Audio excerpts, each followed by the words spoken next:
नमस्कार दोस्तों, कैसे हैं आप? उम्मीद है आप अच्छे से होंगे, लेकिन यहाँ अच्छा नहीं है। हरीश याद है आपको? ग्रेटर नोएडा बीटा 2 थाने में उसको अरेस्ट किया गया। 3 दिन हवालात में काटने पड़े। जाहिर सी बात है, आप जानना चाहते होंगे कि उसका कसूर क्या था। उसका कसूर सिर्फ इतना था कि उसने पुलिस को आवाज़ लगाई मदद के लिए। उसका कसूर था कि वो पुरुष था। एक्चुअली ब्रीफ में बता देता हूँ इंसिडेंट क्या हुआ था। इंसिडेंट ये हुआ था, एक लड़का हरीश जो केनिया में रहता था, उसने एक इंडियन लड़की जो डॉक्टर थी, रसिया से किया हुआ था, उसके साथ वो प्यार में पड़ गया, उससे शादी कर ली। शादी के बाद लड़की का मन भर गया, अपने बॉयफ्रेंड के साथ वो अटैच रहने लगी। इस बीच में उनका एक बच्चा हुआ। उस बच्चे को लेकर उनमें तनातनी हुई। उन्होंने केनिया में, लड़की ने केस भी किया, लेकिन वो हार गई। तो उसे किसी ने बताया होगा कि इंडिया में जाओ, इंडिया में लड़कियों की सुनवाई ज़्यादा होती है। लड़की इंडिया बिना बताए बच्चे को लेकर इंडिया आ जाती है। लड़का इंडिया आता है तो लड़की उससे 30,000 रुपये की डिमांड करती है पर मंथ। लड़का पे भी करता है 30,000 रुपये पर मंथ। इस बार जब वो इंडिया आता है, लड़का सिंपली बोलता है कि मुझे अपने बच्चे के साथ रहना है। तो वो लेडी इस बेसिस पे तैयार हो जाती है कि हरीश अपना पासपोर्ट उस लड़की के पास रखेगा। एक बाप मजबूरी में अपने बच्चे के लिए पासपोर्ट को गिरवी रख देता है और उसे 7 दिन के लिए लेके जाता है। फिर 7 दिन के बाद उसे पुलिस से धमकियां मिलती है कि तू जल्दी से बच्चे को लेके आ जा, जल्दी से बच्चे को लेके आ जा। 7 दिन के अंदर उसको वापस करना था। उसने सोचा था 7 दिन के बजाय मैं 8 दिन रख लूं। 8वें दिन उसको लौटाने की बात सोच रहा था, बट उसे इतना फोन किया गया पुलिस के द्वारा कि उसे उसी रात को लौटना पड़ा। मेरा नाम हरीश कुमार है, ये मेरी बेटी है। मैं केन्या ईस्ट अफ्रीका में रहता हूँ। मेरी बेटी, मेरी वाइफ, हम केन्या ईस्ट अफ्रीका में ही रहते थे। मई 2021 में मेरी वाइफ मेरी बेटी को लेकर इंडिया आ गई, मुझे बिना बताए। मेरी बेटी से बात कराना, दिखाना, वीडियो कॉल सब बंद कर दिया। फिर मेरे से पैसे की डिमांड की गई। मेरी बेटी को दिखाने, बात कराने के उसमें 30,000 पर मंथ में तब से दे रहा हूँ अपनी वाइफ को। मेरी बेटी उस समय बहुत हेल्थी थी, 20 kg इसका वेट था। आज मेरी बेटी का वेट 14 kg है। 16 Feb को मैं जब इंडिया आया, मेरी बेटी को मुझे दिया मेरी वाइफ ने, और मेरी बेटी को देने के बाद एक कॉन्ट्रैक्ट साइन कराया। मेरे दोनों पासपोर्ट ले लिए। मेरे से कार की डिमांड की गई। मैंने कार बुक करके पूरा कार का पेमेंट किया। 23 तक का कॉन्ट्रैक्ट साइन कराया। आज मेरी बेटी मेरे पास होनी थी, मेरे पास 23 तक रहनी थी। उसके बाद 23 को आज सुबह से greater Noida beta 2 police station से मुझे फ़ोन करके धमकियां दी जा रही हैं। Beta 2 greater Noida police station से एसआई मुझे फ़ोन करके धमकियां दे रहे हैं। मुझे टॉर्चर कर रहे हैं, मेंटली हरास कर रहे हैं। मुझे मेरी बेटी के साथ खुशी रहने नहीं दे रहे। मेरी बेटी आज 14 kg की हो गई है। मेरी बेटी को कोई केयर नहीं कर रहा। 20 kg से मेरी बेटी 14 kg हो गई है। उसका वेट बढ़ना चाहिए था। जब मैं सब कुछ दे रहा हूँ, पैसे दे रहा हूँ, जितना मांगती है, जो मांगती है, जब मांगती है देता हूँ। कपड़े के लिए अलग, मेडिकल ट्रीटमेंट के लिए अलग देता हूँ। फिर भी मेरी बेटी 14 kg की हो गई है। उसकी हड्डियां शरीर में बाहर दिख रही है। उसके पैरों से खून निकल रहा था। उसके नेल नहीं काटे गए थे, मैंने काटे। मैं अपनी बेटी को उसे देने के लिए तैयार हूँ। मुझे कल मैं चाइल्ड वेलफेयर कमेटी के सामने अपनी बेटी को लेके जाऊंगा। फिर मैं अपनी बेटी को उसको दे दूंगा। मेरी बेटी को वो केयर करे, प्यार करे। मेरी बेटी को मेडिकल हेल्प की जरूरत है। मैं जो पैसे देता हूँ वो मुझे बताती नहीं है। मेरी बेटी के ऊपर खर्च नहीं किए जाते हैं। पूछने पर मुझे आत्महत्या करने की धमकी देती है। मुझे मेरी बेटी की हेल्थ के लिए एश्योरेंस चाहिए। हेल्थ और सेफ्टी के लिए मुझे बताए, मेरी बेटी से मेरी बात कराए। मुझे ब्लैकमेलिंग करना बंद करे। अगर ग्रेटर नोएडा पुलिस वाले मेरे, वो अपने एक फ्रेंड के साथ थाने पहुंचता है और थाने जाके पता चलता है, पुलिस वाले ये कहते हैं हमारे पास टाइम नहीं है, हम परिवार मैटर पे नहीं पड़ेंगे, आप एक काम करें, आप बच्चे को खुद ही देकर आ जाएं। यहाँ तक सब कुछ नॉर्मल था। लड़का जाता है वहाँ पे लड़की के घर में अपनी बेटी को छोड़ने, तो वहाँ पे अचानक हो हल्ला मच जाता है। लड़के की सास, लड़के का ससुर, लड़की पूरे तरीके से, उसकी वाइफ वगैरह उसके पीछे पिल पड़ते हैं। और उन्होंने पूरे तरीके से प्लान कर रखा था। उस प्लानिंग का हिस्सा ये था कि वहाँ पे 3-4 मुस्टंडे आ जाते हैं।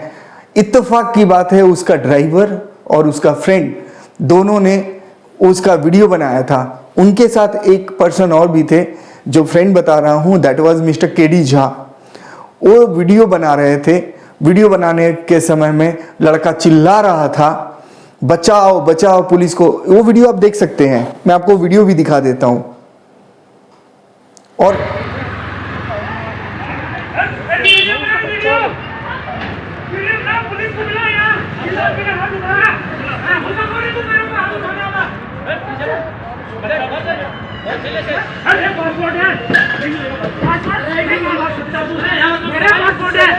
मेरे पासपोर्ट है, पुलिस बुलाओ। मेरे पासपोर्ट कैसे छीन सकते हो तुम मेरे से? ये इंडियन गवर्नमेंट का है। क्या मतलब उठो भाई, हाथ कैसे लगा? पुलिस को बुलाओ कोई। ये पुलिस अपना पासपोर्ट कर रहा है। मेरे पासपोर्ट है, छोड़ो। मुझे क्यों मार रहे हैं सब लोग? मुझे क्यों मार रहे हैं? मुझे क्यों मार रहे हैं? पुलिस को बुलाओ। अरे पुलिस को कोई तो फोन करो। फोन क्यों नहीं कर रहे? मेरे पासपोर्ट है, तुम्हारे नहीं है।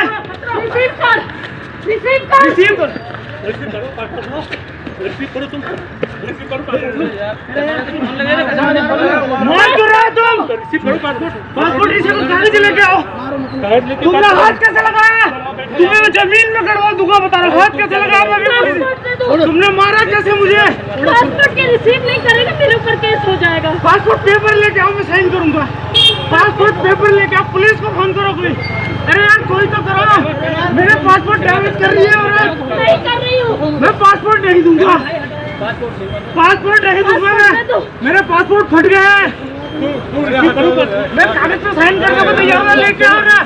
चल रहा हूँ। पासपोर्ट मेरे कागज, पासपोर्ट मेरे हाथ में रहेंगे।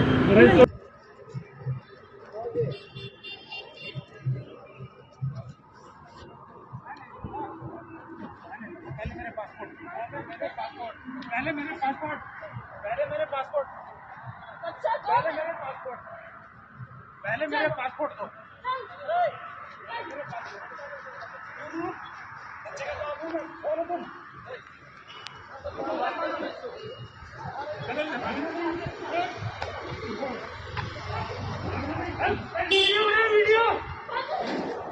पुलिस को बुलाओ यार। हाथ उठाया।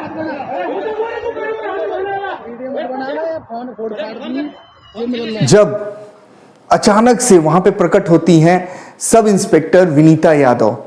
विनीता यादव जाने कैसे वहां पे मौजूद होती हैं उस घटनास्थल पे। 2 मिनट के अंदर में वो आ जाती हैं एंड उसको बचाने के बजाय आप देख सकते हैं वीडियो में किस बुरे तरीके से इस लड़के को मारा गया। वो पुलिस चिल्ला रहा है, पुलिस को बुलाओ पुलिस, और उसका पासपोर्ट फाड़ दिया जाता है। विनीता यादव अरेस्ट करती हैं उस लड़के को और ले जाके उसको हवालात में बंद कर देती हैं। जो वहाँ के थाना इंचार्ज होते हैं उनको भी ठीक तरीके से ब्रीफ नहीं करती और अपने घर चली जाती हैं। हम लोग रात में पहुँचते हैं और हम लोगों ने बहुत कोशिश किया, कमिश्नर से पूछा, हमने एसीपी से पूछा, लेकिन कोई भी बताने को तैयार नहीं था। सबका कहना एक ही था कि इसमें लड़के ने अशांति फैलाई है। तो क्या अशांति एक तरफ से ही फैलता है? उनका क्या, जो 4-5 मुस्टंडे मार रहे थे उनको, पुलिस ने उनको गिरफ्तार नहीं किया क्योंकि नीचे से पैसे खाने वाली बात हो गई होगी। इन्होंने सोचा था एनआरआई लड़का है, अच्छा खासा पैसा ठग लेंगे, लेकिन हम लोगों के होते हुए ये पॉसिबल नहीं हुआ। उसके बाद हम लोगों ने ट्वीट किया, हमने बहुत सारे रिक्वेस्ट किए, लेकिन ढाक के 3 पात। वो लड़का जिसके आप देख सकते हैं आंखों में चोट है, वो लड़का जिसके सीने में चोट था, उसको मेडिकल की फैसिलिटी भी नहीं दी गई। इसके लिए हमने बहुत ज़्यादा रिक्वेस्ट किया, हमने बहुत ज़्यादा आवाज़ उठाई, लेकिन इसका खमियाजा हमारे उस फ्रेंड हरीश को भुगतना पड़ा। उसको अगले दिन बेल देने की बात थी, बेल नहीं दिया गया। वो लड़का जब भी पानी मांगता था उससे यही कहा जाता था कि जा ट्विटर पे मंगवा ले पानी। उस लड़के को जब वॉशरूम जाना होता था, वो लड़का वॉशरूम भी जा नहीं पाता था। उसको बोला जाता तू अपने फ्रेंड्स को बुला लेना ट्विटर पे, जा ट्विटर पे मूत के आ। कोई इन्होंने खाना पीना नहीं दिया सुबह से? भी नहीं दिया। ये चोट कहाँ से लगी? कल तो इतनी चोट नहीं थी ये आपको। वही चोट है, कुछ इन्होंने मारा है फिर रात को। क्यों आपको क्यों मारा? आपको रात को बोले ट्वीट क्यों किया। ट्वीट करना गुनाह है? ट्वीट क्यों किया तुमने? इसलिए अब तो तुम जेल में ही रहोगे। बना देता हूँ आज इंजीनियर, फिर रात को लात घुसे से मारा उन लोगों ने। ये जो साइड पे कट लगा हुआ है ये क्या है यहाँ पे? ये सब हाँ सब मारा है रात में। किसने मारा रात में?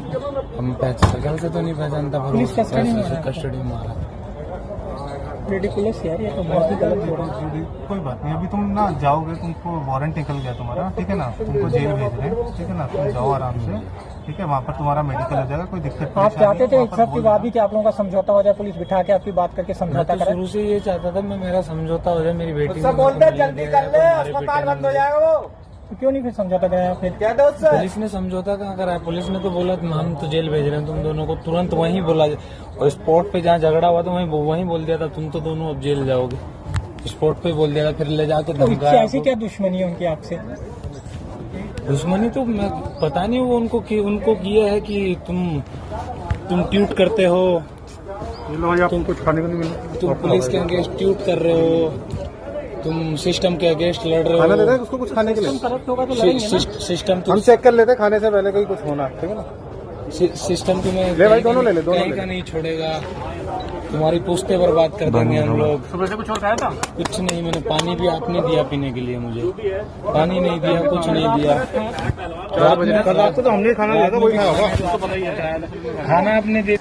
एसआई विनीता यादव जो पूरे तरीके से फेमिनिस्ट है, उन्होंने बिल्कुल ही एक बायस्ड होके उन्होंने ये काम किया। और एक बात बताऊं, जब एसीपी से बोला गया कि आप एक बात बताएं, आपने ऐसा किया, लड़के को अरेस्ट किया, लड़की को अरेस्ट क्यों नहीं किया, तो उनका कहना यह था कि वो मां है, वो व्याकुल हो गई थी। आप पढ़ें, आपको हंसी आएगी, ये ट्वीट में लिखा था पुलिस वाले ने। और नोएडा पुलिस ने एक काम और किया, उन्होंने सीधा सीधा जब जवाब नहीं देने की बात आई तो उन्होंने सीधा सीधी थाना इंचार्ज का नंबर पब्लिक कर दिया। हमने उनसे भी पूछा तो वो कह रहे हैं भाई साहब, हम लड़की को, मां होती है, मां व्याकुल होती है, मां का दिल है, मां का हक है, सब कुछ।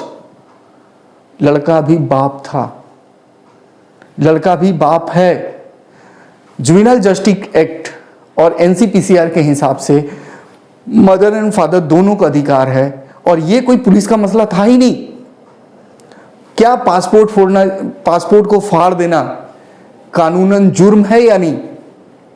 वीडियो में फाड़ा गया है, उस लड़के को मारा गया, 4-5 लोगों ने मारा।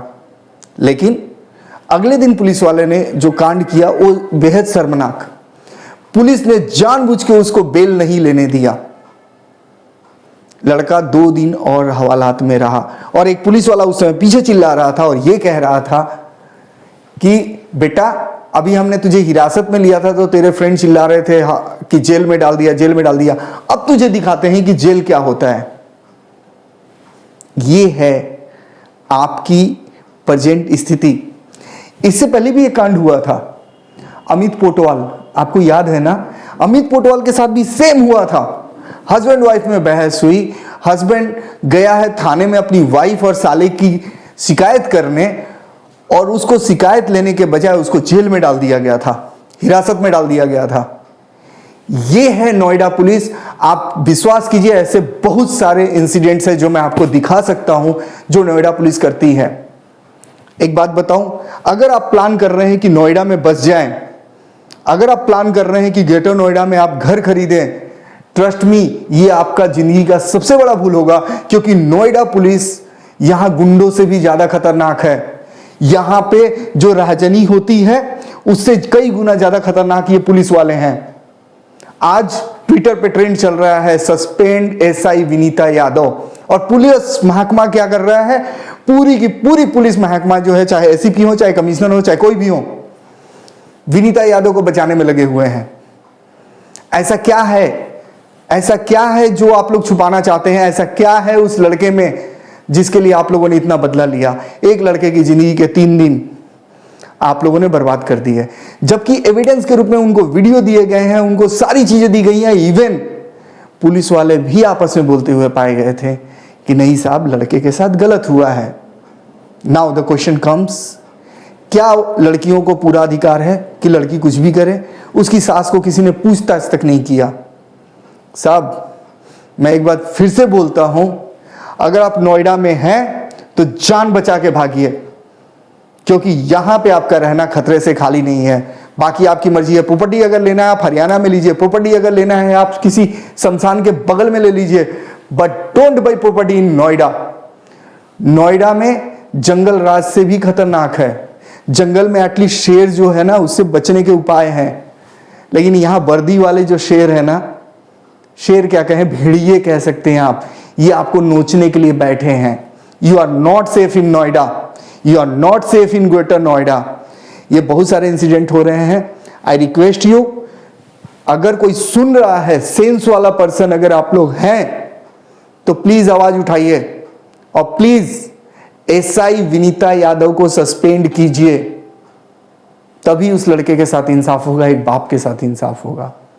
मैं फिर आऊंगा एक वीडियो के साथ। मेरी आवाज आप बंद नहीं कर सकते, मेरी आवाज चुप नहीं रहेगी। I will speak. Thank you very much.